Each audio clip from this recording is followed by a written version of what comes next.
This is Radio Now 95.3 FM. Come for the news, stay for informed conversations. This is Now Breakfast. The federal government is set to approve a new withholding tax regime in its ongoing fiscal policy and tax reforms. The new regime will exempt farmers and small businesses, also reduce rates for businesses with low margins, provide measures to curb evasion and tax avoidance, amongst other things. Taiwo Oyedele, who's the chairman of the Presidential Committee on Fiscal Policy and Tax Reforms, says the Gazette will be signed by the president in the coming days. Joining me to discuss what this would mean for small businesses is Celestine Okeke. Mr. Okeke is a development expert who works with small businesses and has over 15 years of experience. Good morning and welcome to the conversation, Mr. Okeke. Good morning and thank you for having me. It's a pleasure to have you on. What are your initial thoughts on this plan by the federal government? My initial thoughts is like I see it as a disjointed approach to solving the problem in the fiscal space for small businesses, more specifically for smallholder farmers. I don't see. I'm waiting for a policy document. Like I keep saying, I have to respond to mere pronouncements from mere things that come out of conversations. As a policy analyst, I like to see a policy document that will give an idea of like a historical perspective and then the expected outcome. Now, for now, what we hear is they are going to reduce a number of taxes for small businesses and also for smallholder farmers. But then I cannot speak in detail because that is not yet a policy document. It's just a mere speech by the head of the team.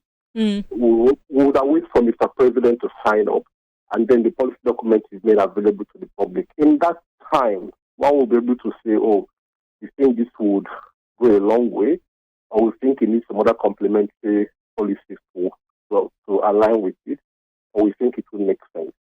So, for instance, you want to reduce WHT, withholding tax and the rest for small business. Did we have any conversation? Did we have any situational analysis that got us to the point where we said, well, doing that is the quick win or is the low-hanging fruit for small businesses in the midst of other low-hanging fruits? And that if we do this for a 1-year period or for a 2-year period or for a 5-year period or indefinitely, it will lead to XYZ outcome. That's how policies are developed and can be measured. In the absence of that, I really want to discuss pronouncements. I really want to discuss them because there's nothing backing that pronouncement. And I do understand your hesitance with that. What we understand is that the president will do the signing in the coming days, right? Again, nothing tangible there. Let's imagine a situation where this policy document that is supposedly before the president for consideration is not there just yet. What are the low-hanging fruits you think? If withholding tax is not the way forward, what is for small businesses? Okay, so for instance, from my little knowledge in the agri sector, asking farmers not to pay some category of taxes doesn't solve as much problem as having a situational analysis of what the key problems for farmers are. For instance, we haven't discussed the impact of climate change for farmers as much as we need to discuss it. We haven't discussed the impact of low profitability for farmers as much as we need to discuss it. We haven't discussed the impact of agricultural input availability for farmers when they need it as much as we need to discuss it. That hasn't happened. So these are the low-hanging fruit because tax is what they pay when they have produced and have made income. But what if their productivity keeps declining and climate change keeps having multifaceted impact on their productivity? You can't be discussing tax at that point. Because as it stands today, we do not have the kind of climate we had 5, 6, 7 years ago. And our farmers are still approaching agriculture with the same mindset they approached it 5, 6, 7 years ago. That's a bigger problem. Productivity has declined so much that paddy rice is almost like not available in Nigeria.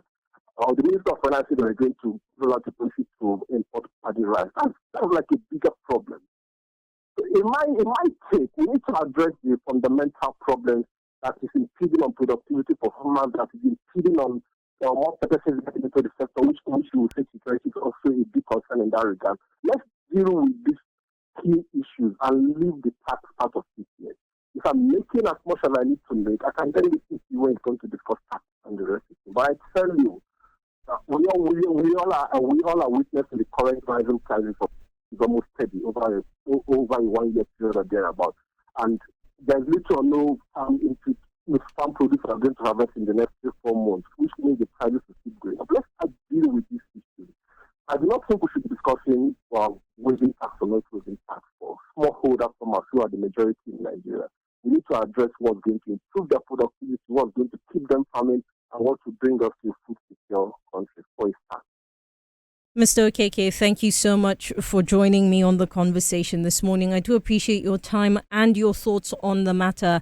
And I'm sure that once, when the president does sign this executive order, then perhaps we'll have something more tangible to speak on in terms of the planning and the thought process that went into this decision. My guest on the conversation is Celestine Okeke, who's a development consultant working with small businesses with 15 years of experience in the sector. Joining me to discuss the federal government's plans, we hear that the president will be signing or approving a new withholding tax regime in the coming days. This is Radio Now 95.3 FM. Come for the news, stay for informed conversations.